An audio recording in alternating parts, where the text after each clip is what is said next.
everyone. This is Corrine Woodman-Hollebeck with Progressive HR Live, and I'm here with Holly Ann Burns of bb7 today, and we're going to be talking about the inclusion of working mothers. It's an important topic, and I'm so honored to have Holly on with me today. Hi, Holly. How you doing? Hi, Corrine. I'm doing great. Thanks. Hi, everybody. So while we wait for everyone to join, please let me know where you're joining from, who you are, and let's see, here it is. Oops. There you go. Welcome to thank you for joining us, letting us know where you're joining from, who you are, and we'll start off with a little icebreaker while we're waiting for everybody to join us. So, Holly, I would like to know, what is your favorite cookie? So you've really come to the right place with this question because I am a huge cookie fan. For store-bought, I guess I should say that, I'll use that lightly. Thin Mints, Girl Scout cookie Thin Mints are my absolute favorite. And for homemade, I'm a oatmeal chocolate chip girl. What about you, Corinne? So I can't eat a lot of sweets because a lot of the sweets are made with gluten, of course, and I'm gluten intolerant. And then a lot of the sweets that are made without gluten or gluten-free are made with coconut oil, and I'm also allergic to coconut. Oh my gosh, I feel so sad right now. So I did a little snort there. I was laughing. So the only cookies that I can eat are they're called like Fit for You, or not Fit for You, but like Good Life. They're called Good Life, which is complete allergen free. Yes. So I have to say I know all about them. My sister's gluten-free and dairy-free, and we got hooked on the Good Life cookies, and they are pretty addictive. Actually, they're not bad considering all the things that they don't have. Yeah, it's like you're eating a brownie. Yes, I know. Yeah. Even those little they make Coco Loco bars, right? Yes, they do. They do. So good. They're so addictive. Everybody in my family loves them. Even the people who are like skeptical about gluten-free, they gobble them up. My kids love them too, and they come in like little packets, and so I just throw them in the car, and like I've got a snack, they've got a snack. Yeah, so they need to definitely compensate us because we are definitely evangelists of that brand. Hear that, Good Life? I know. We want a sponsorship deal. Yeah. So if you're just tuning in now, this is Progressive HR Talks Live, and I'm here with Holly Ann Burns of bb7. We're going to be talking about inclusion of working moms today. Let us know where you're tuning in from, who you are, and what's your favorite cookie. So Angelica says she's here from Dallas, Texas. Hi, Angelica. How are you doing? Angelica, what's your favorite cookie? Let us know. We've got, let's see, a number of people watching right now. So if you're tuning in right now, just let us know who you are. Give us a few likes. Share this talk with someone that you think would be interested in. And let us know what's your favorite cookie. So we are going to start off. And as people's answers about what's your favorite cookie and where they're tuning in from are coming through, I'll add them to the stream as well. So really important question as we're starting out, Holly. Why have you decided to champion inclusivity for working mothers? Well, this is a great question, Corrine. Basically, since my mother's generation, leaps and bounds have been made for working women, but there's still so much to be done and so much opportunity. We are working in an outdated system created for women who weren't working the way that we are these days, and different workplace setups and scenarios. I also feel like I'm very steeped in privilege. I have a lot of education, a lot of experience in the workplace. Both of my parents have master's degrees. And so I want to be able to use my voice and use that privilege to speak for people who potentially don't have that opportunity or basically that voice to speak with. And I also think, before I had kids, I thought, oh, it's really hard to be a working mom. I can only imagine. Well, now that I am a working mother, I have 2 daughters, 1 and 3, and the reality of a working mom and what that means, it's pretty eye-opening and shocking once you're going through it. Wouldn't you agree, Corrine? Yeah, I'm also a working mom, and even though, as you mentioned before, like I would consider myself privileged as well. but it hasn't stopped from this issue that we're talking about now seriously impacting my life. And it's not because when you become a mom, it's like a whole nother layer Right. of everything. It's because you are treated differently in the workplace. And I do think that's unfair. Yeah, absolutely. And, you know, I think that sharing our stories, providing like factual information and knowledge to other people and kind of informing people about what we're going through is one of the only ways that we can improve the system, right? And maybe change culture if possible. So, and also, actually, I was 5 months pregnant and I got laid off from a job, and I had been getting lavish praise about the work I was doing, and then I was laid off. And, you know, you hope that it's not because you're pregnant, but of course, when you're that pregnant, there's a lot of concerns and strains put on yourself as a working mother. And, you know, I think probably that might have been where the seed started. It was my first baby and a few years back. But I'm just hopeful that this conversation can spur people into action, or at least just think about it and have conversations. Yeah. And to that point is like, not everybody, not every working mom or every working mother to be experiences this, but it is the majority to the rule, in my opinion. So I just wanted to add that. That's true. It's different for everybody, right? There's no one size fits all. Yeah. So back to our earlier question about, you know, the cookies and which cookie you enjoy. So Good Life definitely owes us something, because Angelica said she is going to try Good Life. Oh my gosh. Oh my gosh. Yes.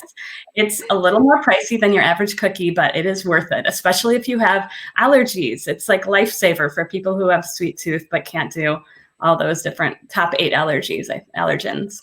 Yeah, I know. And I never thought that like eggs and cookies is an allergen, but it is.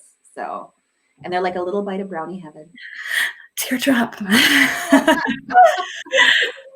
So if you are just joining us now, this is Progressive HR Talks Live, and I'm here with Holly Ann Burns. We are talking about inclusivity of working moms.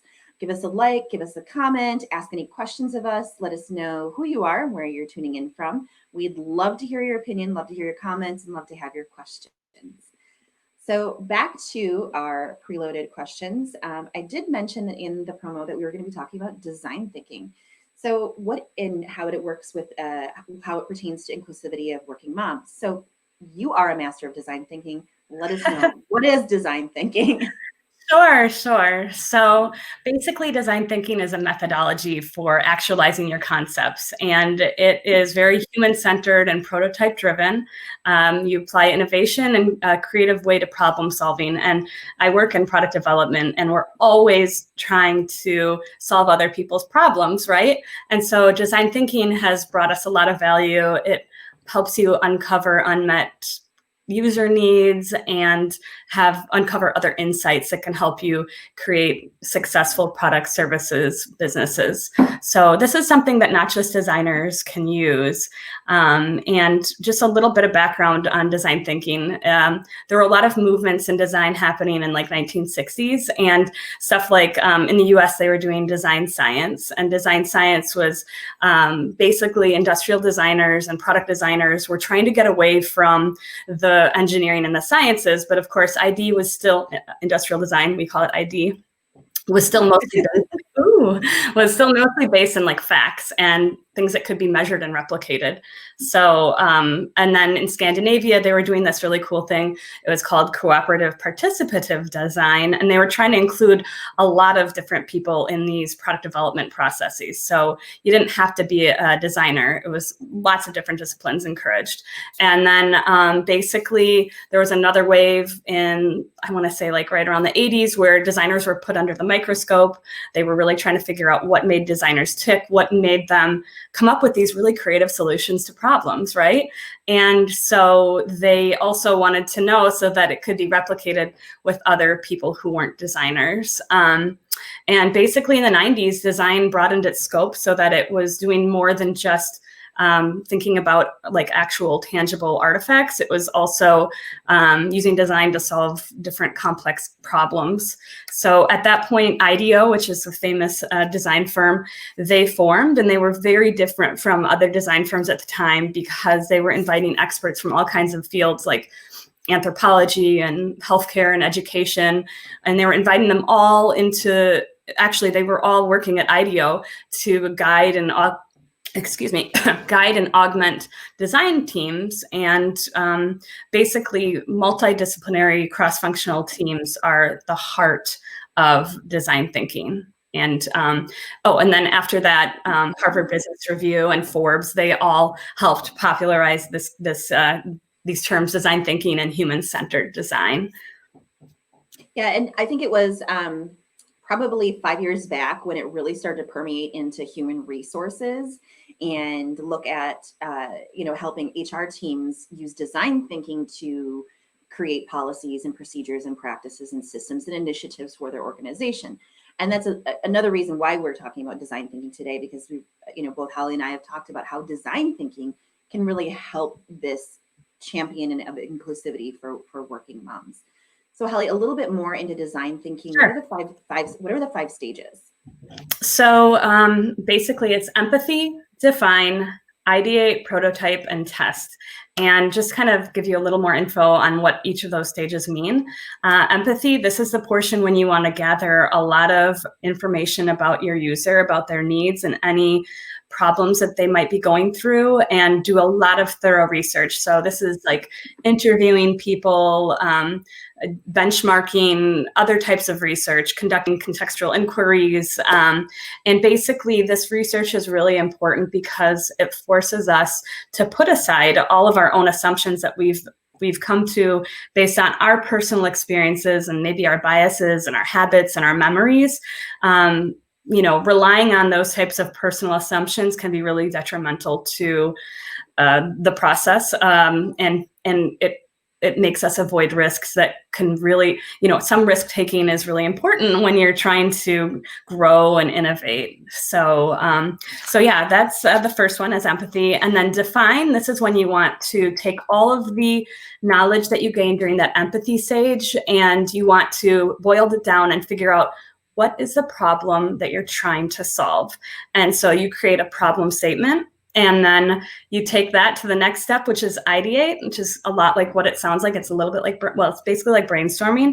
This is when you want to generate ideas. So come up with even reasonable ones or just not reasonable ones. It's all about generation of ideas, and don't evaluate at this point. If you start evaluating, that's going to hinder the creative process. So just come up with as many ideas to solve this problem as possible. So, like I said, it's so fun because you just let the floodgate open and just go. And I've seen some really cool things come out of that stage. And then of course, the next stage is prototype.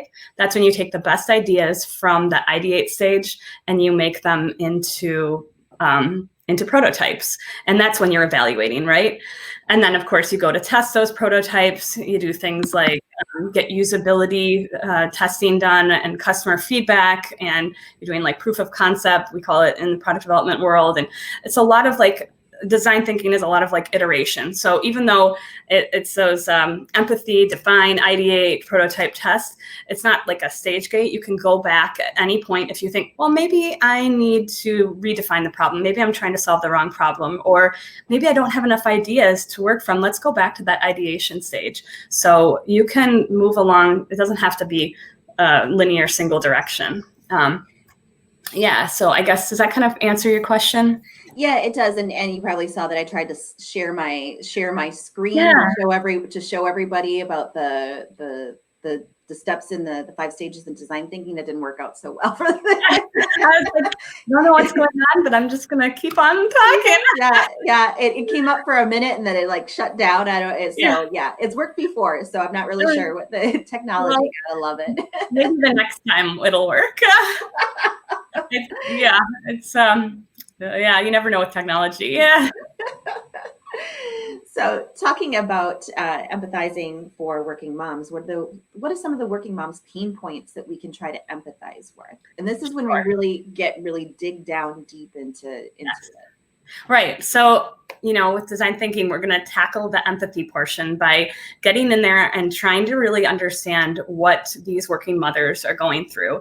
And, we often we want to set aside our assumptions and experiences. Of course, Kareen and I are working mothers, so there's going to be a little bit of our experience in there, because in this circumstance, it's an important thing. But it's important that we gather outside observations as well, because so many people are going through so many different things. So I've talked to Kareen, read a lot of articles, talked to a lot of moms, and also listened in on a lot of mom-baby forums, tried to take a lot of different perspectives to really gain empathy and try to understand those different experiences that mothers are going through. And you can start by, in product development, we think about that journey map, that roadmap from what that user is experiencing. And so what does a mother's journey roadmap look like? What are those major milestones along that roadmap? And we're not going to be able to cover off all of them, because let's be honest, from motherhood to 18, and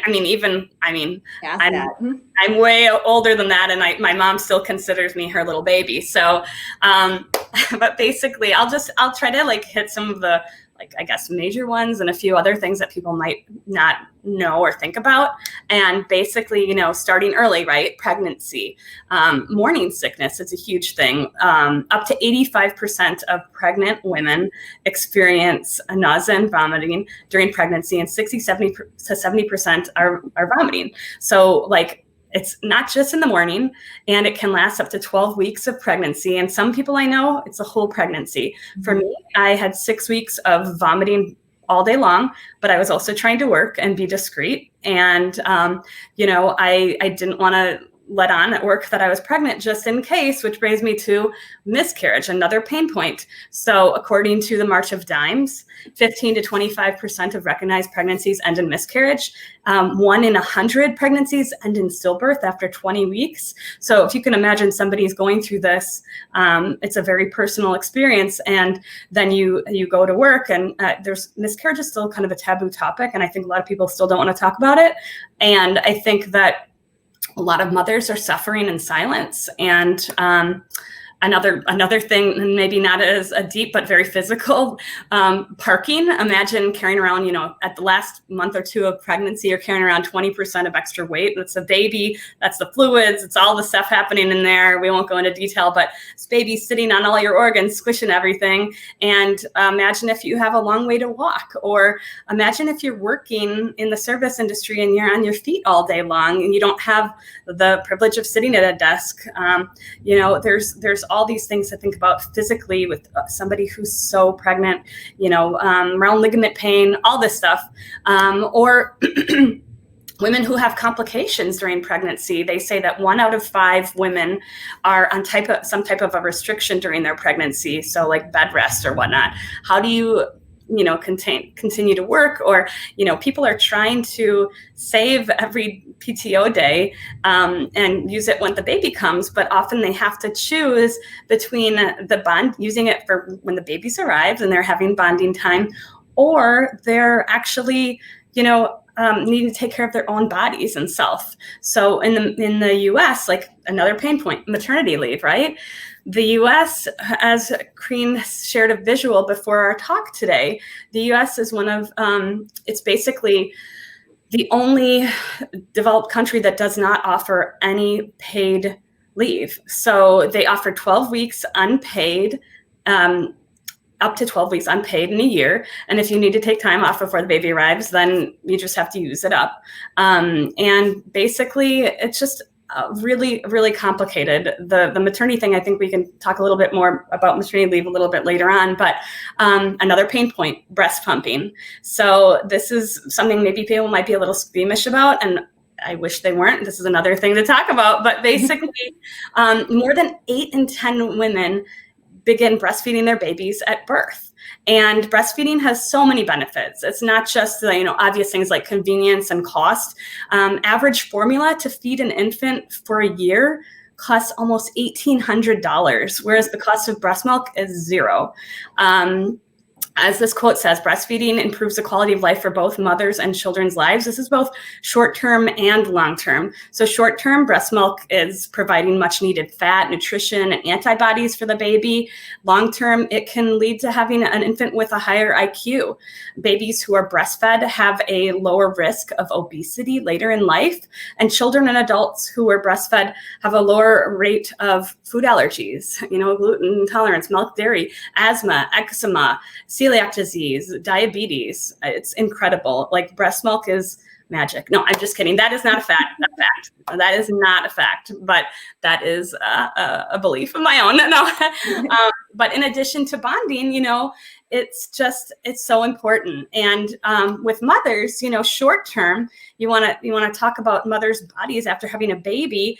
When you breastfeed, there's a release of oxytocin, and that's like the happy hormone, I think they call it. And it's after birth, and it helps a mother's uterus contract back to its size pre-pregnancy. And this is so important because it prevents postpartum hemorrhage. So it's life-saving.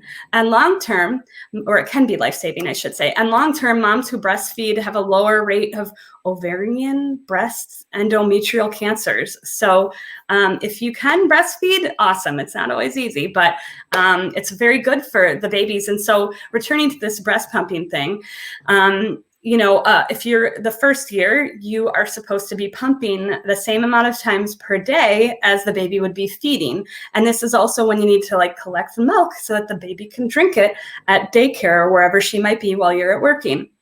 So we need to think about those pain points that come along with that breast pump. So not only are you, basically, if you are more relaxed as a mother, you're going to create more milk.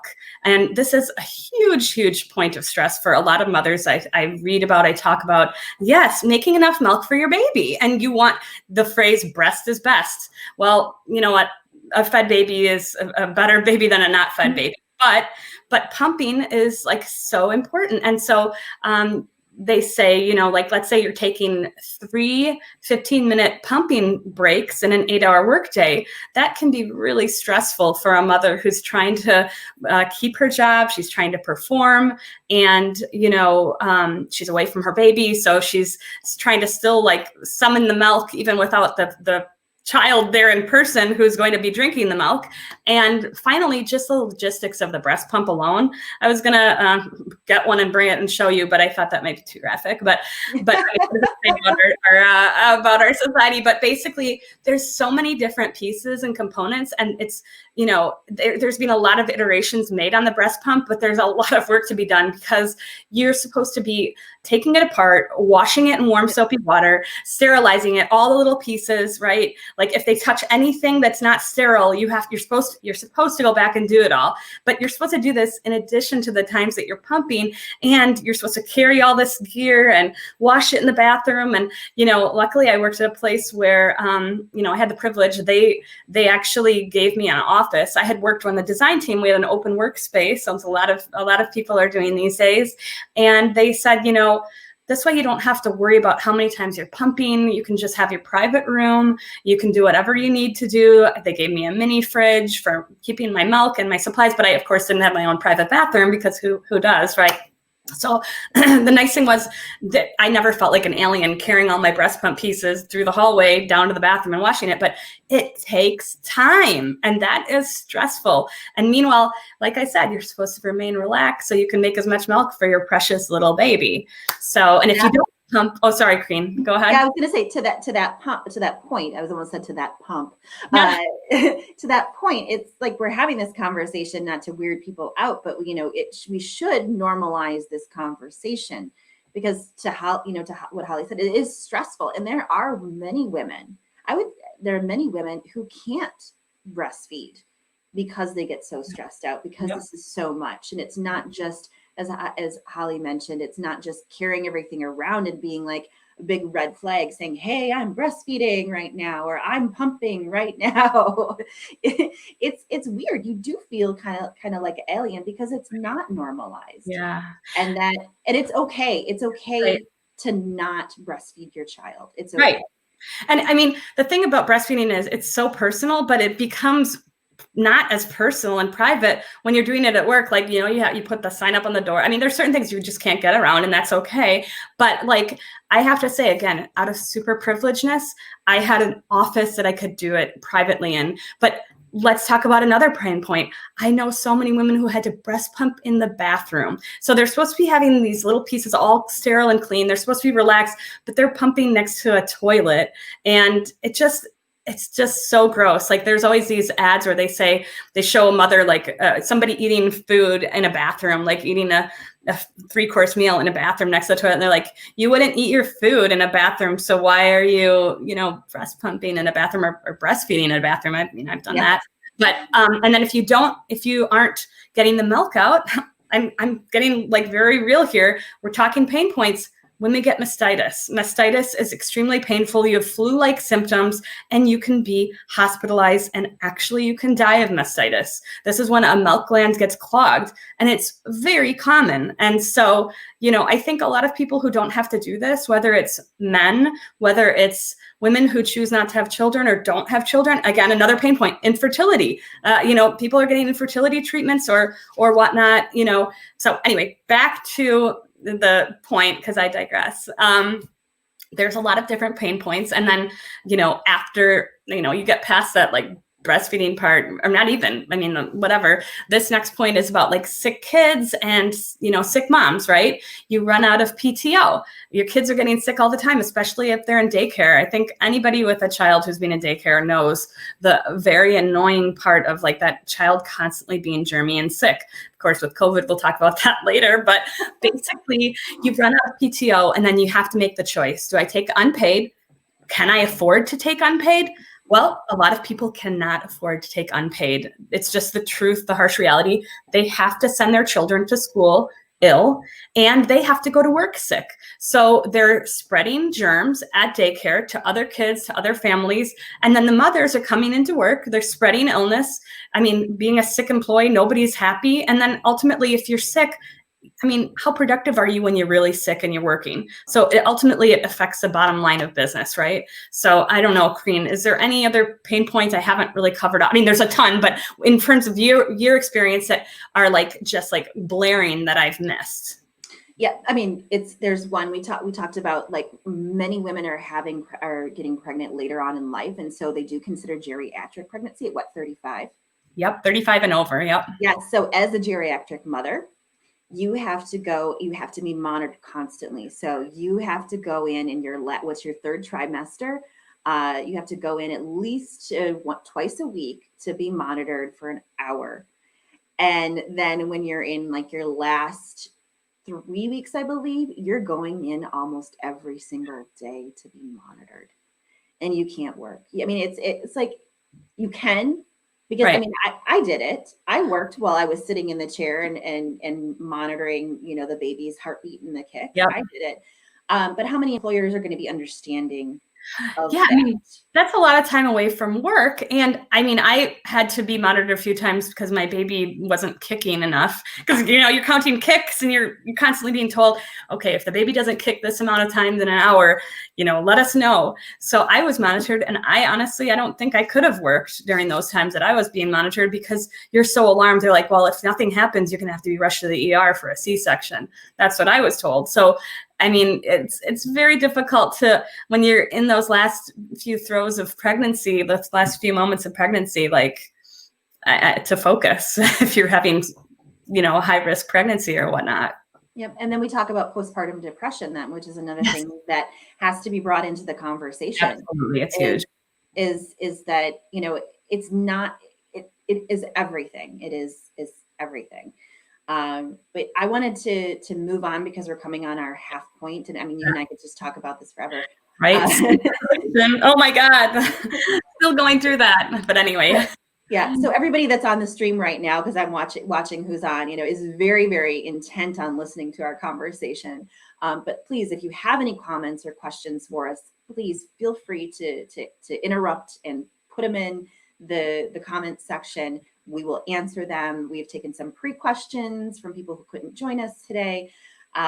So again, if you're just tuning in now, or you've been on the stream, don't worry, you're not interrupting us if you ask us a question or have a comment to what we're saying.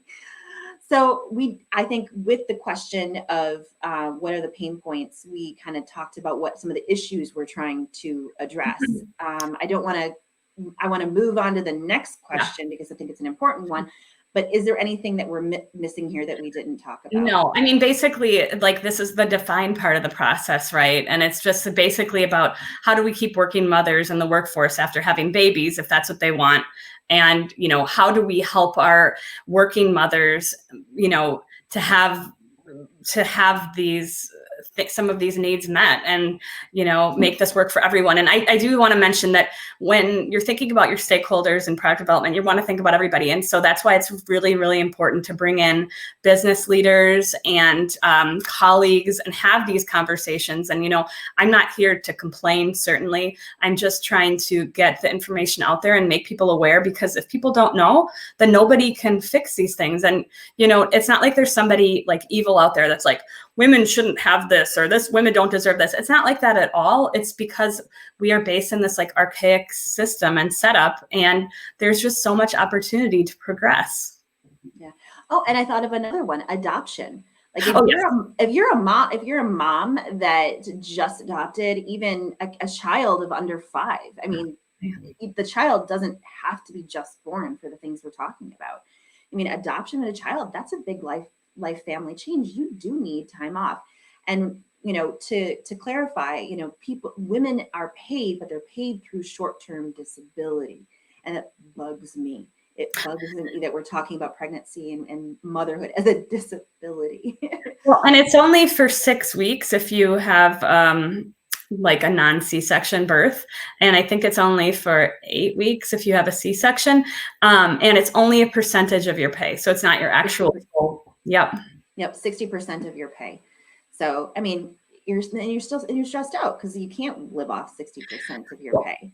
Yeah. And something that's really important that I think that I skipped above, but basically there's a lot of women that have to go. I think it's like 25% of women have to go back to work after 2 weeks postpartum of having a baby. And that is because with unpaid leave, they simply cannot afford to feed their families and be without pay for any longer period of time. So I think it's really important to remember that there's a lot of women who are going right back to work after having babies, even after having C-sections, probably not 2 weeks, but it's not easy. Your body has gone through a lot and really need more time than that. For sure. For sure. So what would the employee world design for a working mom look like? Let's take our imagination and create this wonderful, beautiful world. Right. Well, maybe working mothers and fathers don't have to suffer silently if they've been going through miscarriage or stillbirth or infertility. Excuse me. What if there's like some sort of confidential formal support resources that are offered for grieving employees, including counseling and support groups? And I mean, it doesn't have to be just about working mothers, but maybe we need to bulk up those resources for our employees. So that's one thing we can do. Unlimited PTO, right? And you hear about companies who are doing this. A lot of times they're larger companies, like I think Amazon and Google do this. And you hear people do not abuse this because they are outcome oriented and not, it's not about being glued to your desk 9 to 5. And a lot of people, like I said, they don't take the time because they have a lot of responsibilities and they're keeping up with it. And so it's like building that workplace that's based on trust, encouraging communication and letting working parents know that their backs are covered. And a few other things that you could do. So flexible work remote policies, we're seeing that, of course, with COVID, just out of absolute need, which we can also chat about later on. And of course, childcare, what if there was childcare in the workplace, or, childcare that wasn't so astronomically expensive, because so many people are put in very awkward positions and not able to either go back to work because they can't afford childcare or because they can't find childcare. I mean, we're in Madison, Wisconsin. A lot of people I know get on wait lists before they get pregnant for childcare because it's so hard to find. So, I mean, what do you think, Crane? Anything else that I think you have another question that's about that. That's perfect. About the question about What if How? we had? Oh no, I think it's the what if we are. Is this the one? We can talk about this one too. But Yeah, this one too. Here, let's go. We talked already about this. Like, what if we normalize? What if we normalize breastfeeding and gave women comp time for while they're pumping? Yeah. So, and I think, I think that, you're right. We did talk a lot about this, but like, I think that there's certain companies that do allow, like for my company, I was able to pump and be paid while I was pumping. But I think there's a lot of people who have to take unpaid breaks, unpaid lunches or whatnot to be pumping. And so absolutely normalizing breastfeeding, talking about this out in the open, and, destigmatizing breastfeeding. Yeah. So I have to shout out to Paylocity. I was talking to one of their reps in Madison yesterday, and I was telling him about that I was going to have this conversation with you. And he said, oh, well, one of the here's something that maybe is not thought about is the working moms that have to travel. What do they do with, so Paylocity implemented Stork. So, oh my gosh. Yep. So you can like, let's say you got a conference in Vegas. Go to Vegas, you can pump, you can ship your milk back to your baby, and it all works out. And then, I mean, that is what we're talking about here. That is being inclusive. That is a very design thinking oriented solution to a problem. Love it. That's wonderful. I love that. So I really want to get into the meat of maternity leave, because as those have been watching my my post feed, I've been talking about inclusion and belonging at work, and maternity leave, and how having a better maternity leave policy would be more inclusive. And the post this morning was about how the U.S. and Holly and I cover this, is how the U.S. is the only developed country that does not have guaranteed paid leave for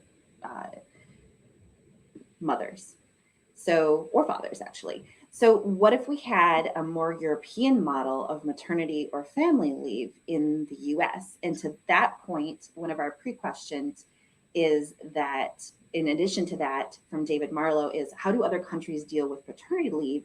And is that on the radar for the US? So let's talk about that a little bit. Great question. So as we mentioned, the US is the only developed country that has no federal law guaranteeing women or men paid time off after having a baby. So more than 40% of companies choose not to offer paid maternity leave at all. And now most developed nations pay new mothers at least half of their previous salary during their time off. That's great. They need that. The average maternity leave lasts 18 weeks, and research shows that paid maternity leave is good for not just the mothers, the individuals, and the fathers. It's good for businesses and the economy. So it keeps women in the workforce, and it lowers their need for public assistance, if you want to talk about money and taxes in that way. In Europe, paid maternity leave can be up to a year or more, including time before birth. Bulgaria is leading the way. They give new mothers a whopping 58 weeks of paid maternity leave, and that's at 78% of the mother's previous full-time salary. I'm booking a flight to Bulgaria right now. No, just kidding. I'm not having any more babies. No more. I'm done. No more. But if I was thinking about getting pregnant, I would definitely be going there. No, I'm joking. But I mean, it's certainly like so important. So Croatia gives 30 weeks fully paid.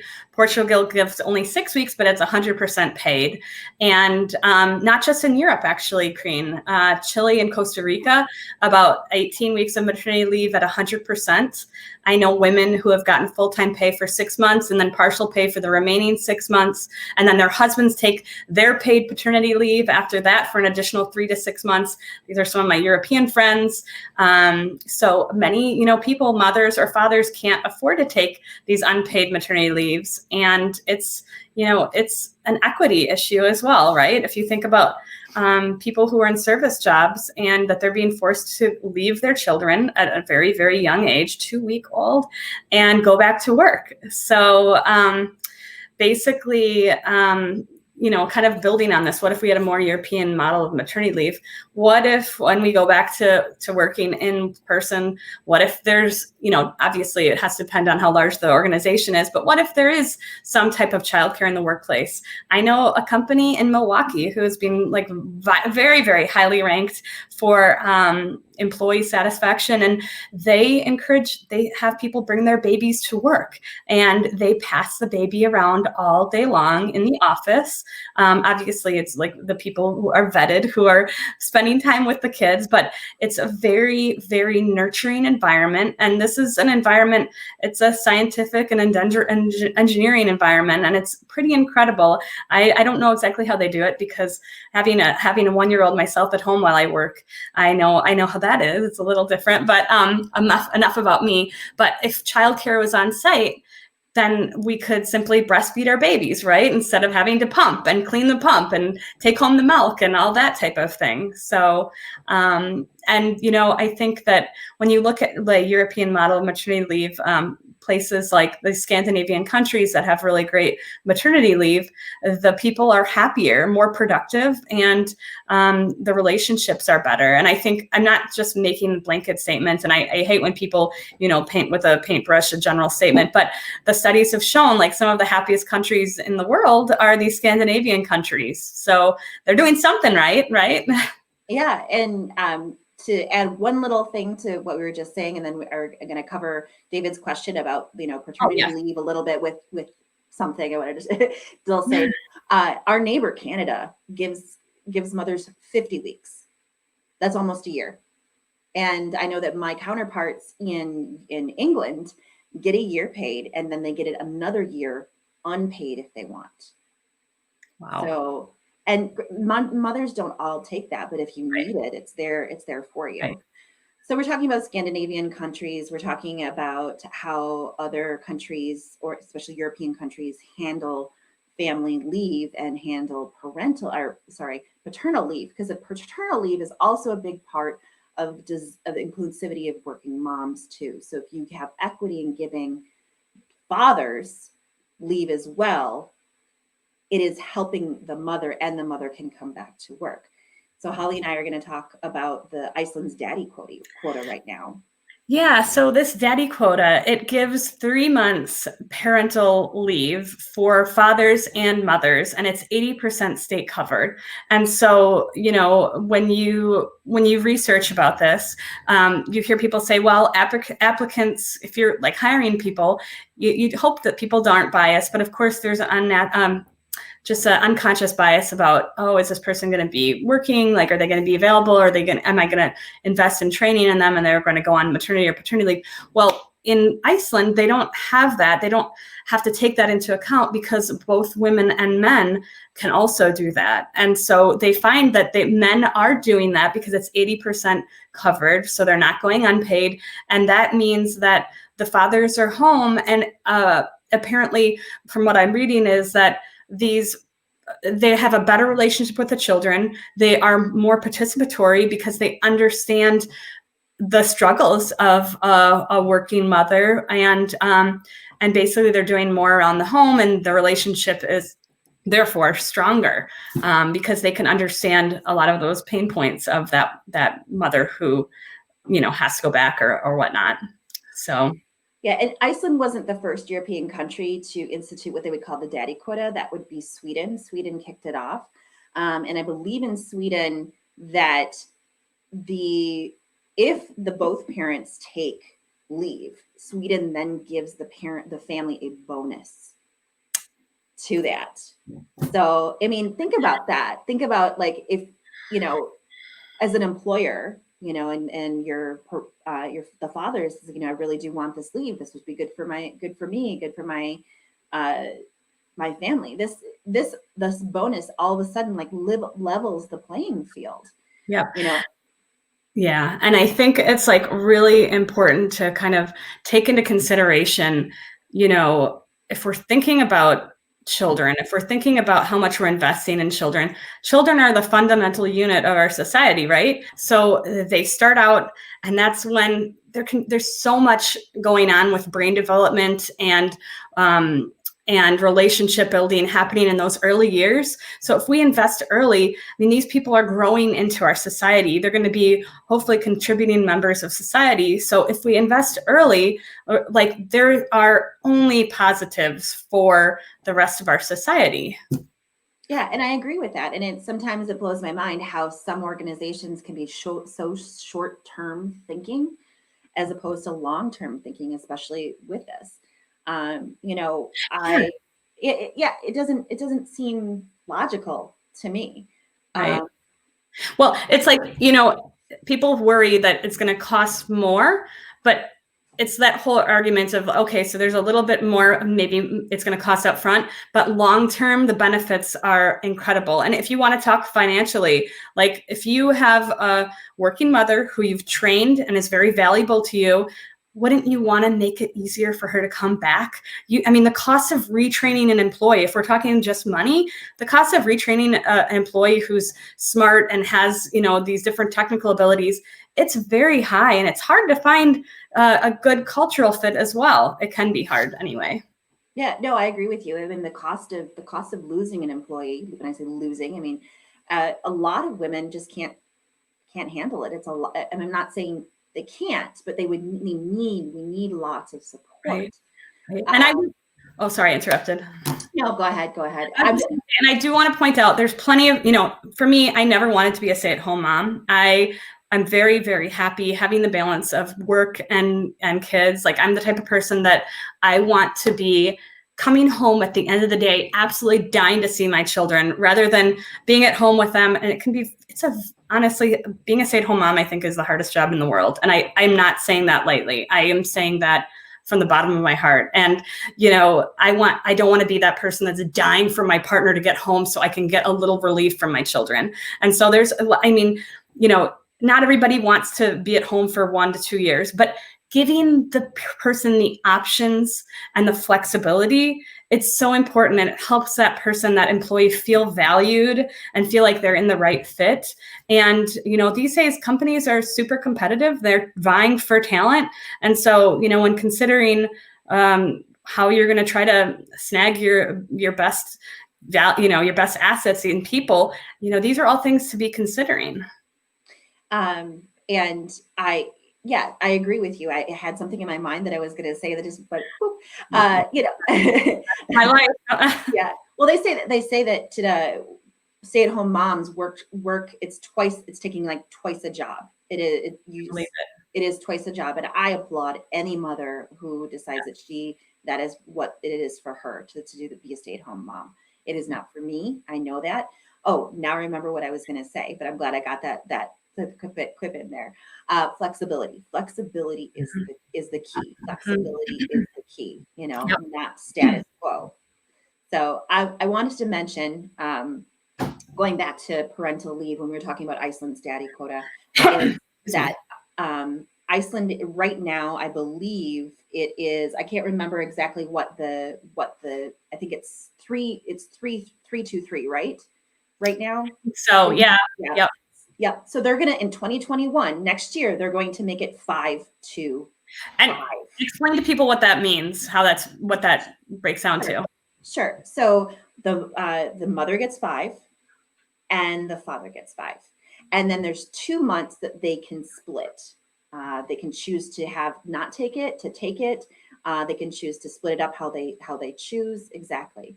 And also, when we're talking about inclusivity, I wanted to mention this, is that I do believe that they take into account LGBTQ plus families as well. So it's not just mother, father, it's mother, mother, father, father. So I wanted to make that point known. And same with our unpaid leave here in the US, our 12 weeks. But again, remember, you have to, I don't think I covered this off, but you have to be in an organization larger than 50 employees to be able to do that. And so, but it's for people who are all different types of families and lifestyles, but also for adoption. Like they give you that time to get to know your child. Yeah, no, very important. So we're coming up on our last 10 minutes. See, I told you this was going to go fast. Well, that's how it always goes when we chat, but But I did want to, before I move on to the next question, I did want to mention that it was brought to Holly's and my, a shout out to Vidir Ragnarsson from Iceland Energy in Reykjavik, or Reykjavik Energy, who was featured in the Economist YouTube special a while back about the daddy quota. He brought this to Holly and Mai's attention when he saw that Holly and I were going to be talking about this. So I don't know if Vidir, you're on the live stream, but if you are, hi, thank you. So we've had, we talked earlier on about COVID and how work from home has affected working mothers. And we have a pre-question from one of our audience, is that how can companies adapt to their employees' needs with the changes in family demands, virtual school, daycare that have happened over the last 6 months? And that's from Heather Notbaum from Notboem from QPS Employment Group. Thanks for the question, Heather. Thanks, Heather. And I think that this is so awesome. I'm so glad she's asking this, and it's so important given what's been happening. I think that obviously supporting a flexible work remote option when possible. I think that that's really important. I think that making sure employees feel supported, and that means that understanding that you might be juggling a child trying to learn remotely, or juggling a 1 3-year-old running around crazy around you while you're working. And I think that, this is so like relevant. And I don't know, Corinne, what do you think, thoughts about this Well, my kids are older, so it's a little different for me. There's plenty of ways that companies can help working moms in a work from home situation while virtual school, because I'm not just a working mom now. I am a working mom that's also a teacher. I've had to learn the new math, which, believe me, I think I'm better for, but that's crazy that I'm going back to school as well. Yeah. Oh my gosh. So what can companies do? Well, concierge benefits, like you mentioned, Holly, that you've been doing, what is it, Blue Apron or? Yeah, I've been doing HelloFresh, and I tried Pasture and Plenty, and I mean, but again, privilege, because I can afford to do those things, and so many people can't. But yes, like you said, maybe this is a way to support employees. Yep. So having them get their meals. And here's the other thing is we talk about some families, they rely on the meals that come from the schools for their children, and the schools are doing their best to get all the meals out. But I'm sorry, employers, let's pick up the slack here. And childcare. So, I think it's care.com offers like activities. You have to pay for this, so employers should pitch in, help us out here, and pay for some of these tutors to come on through care.com, or even help pay for a tutor, or even pay for childcare. I mean, we have a childcare crisis right now. We do, we really do. And I think that, this is a great time for innovation. So it's pretty much, COVID has upended so many aspects of our life. And so if we can, as organizations, think about doing things differently, why not start now when things are already so upended and we're trying to figure out and pivot, like make some of these great changes, like think about these things, talk to your employees and find out what they need. Go right to as we say in product development, go right to the user and find out, like I said, it's so easy to assume that people are struggling with X, Y, and Z, but maybe they're struggling with A, B, and C. So, have the dialogue, have the open communication, and, make employees feel like you have their best interests at heart. And do have their best interests at heart, not just make them feel that way, but do have their best interests at heart. Yeah. And I actually wanted to kind of like rewind something that I said as like when I asked, when I stated very vehemently that employers should pay for these things. I don't think they can contribute to. They can offer it as perks or benefits. Like if you're an employer that used to offer lunch, that no longer exists, because we are work from home, take that money, put it in a pot, go ahead, let's contribute to Blue Apron, or contact Blue Apron and say, hey, can I get a discount? Can I help my employee do something? HR departments, I hope you're listening. Or even like the very basics. And I hope that this is covered off, but like, if your employees are now working remotely, offer to chip in with their phone bills, their monthly phone bills, or their internet bills. And, in terms of equity and online learning, this is a sidebar, but there's people in my district, in my community, they cannot afford internet. And so their children are supposed to be online learning, but they don't have internet. So, there's so many problems to solve, and there's so many great minds out there. And I know that we can solve these problems, but we need to think about it and bring these to people's radars. And so many people have great solutions. So yeah, it's interesting. I was going to say, kind of building on her question, the studies are showing that working mothers are 3 times more likely than fathers to have lost their jobs in the pandemic. In the first half of this pandemic, 2.2 million working mothers lost their jobs. So 25% of mothers are afraid of losing work because of lack of childcare. And like I said, so many people can't afford to take time off to provide their own childcare or to help with the online learning. It's a conundrum.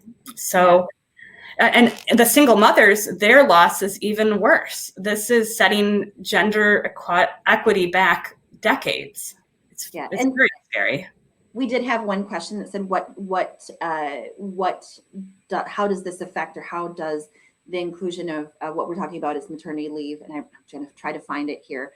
Let's see here. It was about, okay.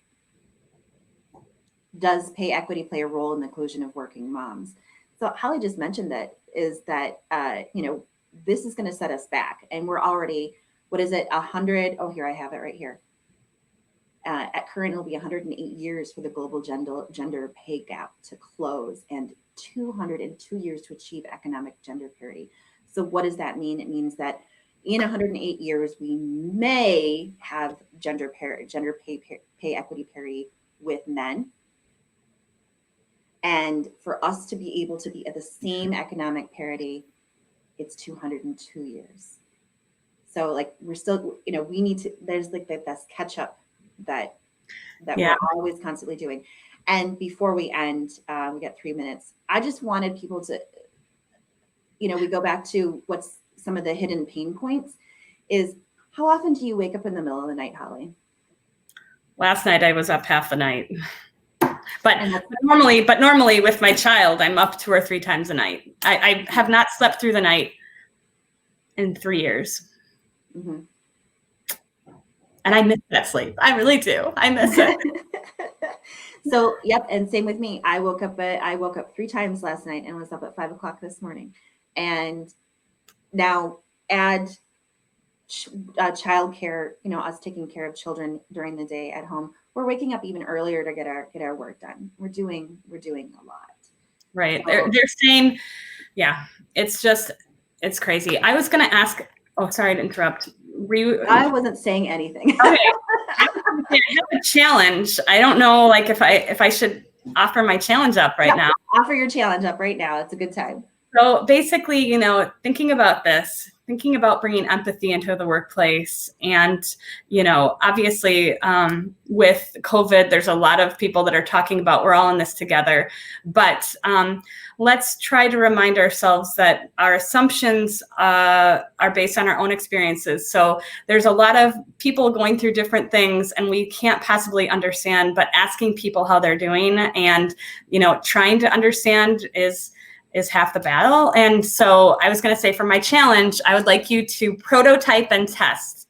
So talk to your peers, talk to parents, colleagues, friends about their experiences, their pain points, how are they doing, their thoughts on how systems can be improved, and get feedback. Do this usability testing. Maybe we don't have the solutions right now identified. Maybe we need to uncover more solutions. We absolutely do need to, but progress can really only come if you're doing something about it. And so, you know, we as coworkers and colleagues and friends and business owners and business leaders, we do have it within our reach to make improvements and use our privilege to improve workplace experiences. So, you know, and we can also call on our politicians on all levels to help us make progress, because that is a major thing that's lacking. I'm seeing across the board, why aren't we thinking about this more? So my challenge is prototype and test, get out there and talk to people and find out what their pain points are and try to help.